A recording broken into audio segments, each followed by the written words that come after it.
bagenzi nkuko twabibemereye neza yuko tuzobabwira uwatahukanye higanwa, uwambika umudari w'umwakaka, uterura igikombe, ushigwa hejuru, uteregwa hejuru, utegwa amashugwe, usasigwa ibitenge kuri izi ndirimbo zibiri twaberetse ejo ziri mu higanwa.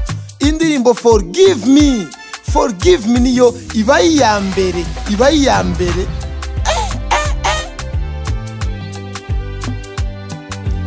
Nindirimbo rero intangaje cyane, irantangaje cyane. Nindirimbo ari audio, ikaba itowe n'abantu bagira ku majana abiri.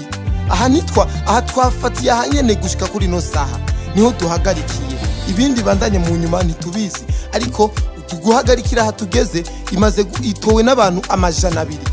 Forgive me umudodo nayo ya Big Fizzo ikaba imaze gutogwa n'abantu 50. Aya matorero akaba arangiriye ngaha.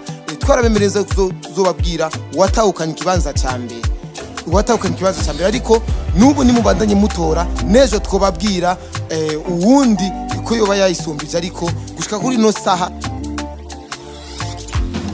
Forgive me indirimbo ari audio, indirimbo oya yumvirize kandi subira ukumvirize kandi kabisa, twumve neza yuko ino ndirimbo yaribereye kubi ya mbere. Ucu tubwira neza yuko ino ndirimbo kuri wewe bikuryohe kubona ari iba ya mbere, cyangwa utubwira uko wewe wavyakiriye wakiriye no matora. Turabakunda cyane, yari Kopie Kole.